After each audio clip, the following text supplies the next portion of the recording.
అరివత్తయ్య నాయనారు చరిత్ర. ఇది ఒక గొప్ప శివభక్తుని కథ.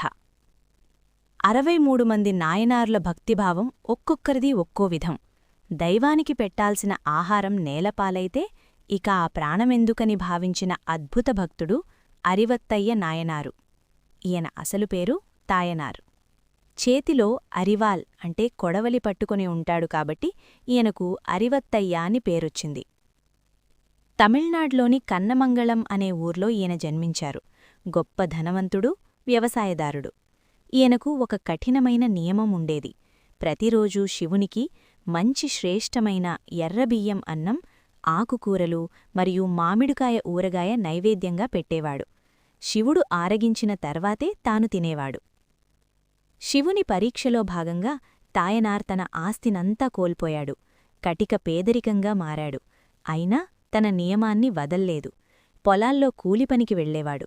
కూలిగా వచ్చిన ధాన్యంలో మంచి ఎర్రబియ్యాన్ని శివునికోసం వేరుచేసేవాడు. నాసిరకం బియ్యాన్ని, తవుడును తానూ తన భార్య తినేవారు. కొన్నిసార్లు అది కూడా లేక పస్తులుండేవారు. ఒకరోజు తాయనార్, ఆయన భార్య శివునికి నైవేద్యం ఎర్రబియ్యం అన్నం, ఆకుకూరలు, మామిడికాయ తీసుకొని ఆలయానికి బయల్దేరారు. ఎన్నో రోజులుగా తిండి లేకపోవడం వల్ల ఇద్దరూ నీరసంతో తూల్తున్నారు. నడుస్తుండగా తాయనార్ కాలుజారి కిందపడ్డాడు. చేతిలో ఉన్న అన్నం పాత్ర బోర్లా పడింది. అన్నం, ఆకుకూరలు, మామిడికాయ ముక్కలు నేలపాలయ్యాయి. బీటలు వారిన నేలలో అన్నం ఇరుక్కుపోయింది. అయ్యో, పరమేశ్వరుడికి ఆకలివేస్తుందే, నేనెంత పాపాత్ముడిని! స్వామికి తీసుకువెళ్తున్న ఆహారాన్ని నేలపాలు చేశానే, ఇక నేను జీవించి ఎందుకు? స్వామికి ఆహారం పెట్టలేని నా ప్రాణమెందుకు అని రోదిస్తూ తన చేతిలో ఉన్న పదునైన కొడవలితో తన మెడను కోసుకోడానికి సిద్ధమయ్యాడు. అతని కత్తి మెడకు తగలకముందే భూమిలో పడిన అన్నం నుండి కరక్ కరక్ మని శబ్దం వచ్చింది. అది మామిడికాయ కొరుకుతున్న శబ్దం. వెంటనే శివుని హస్తం భూమి నుండి పైకి వచ్చి తాయనార్ చేతిని పట్టుకుంది.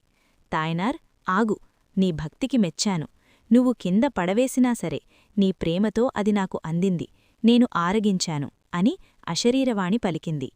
పార్వతీ సమేత పరమేశ్వరుడు వారికి ప్రత్యక్షమై ఆ దంపతులకు ముక్తిని ప్రసాదించాడు.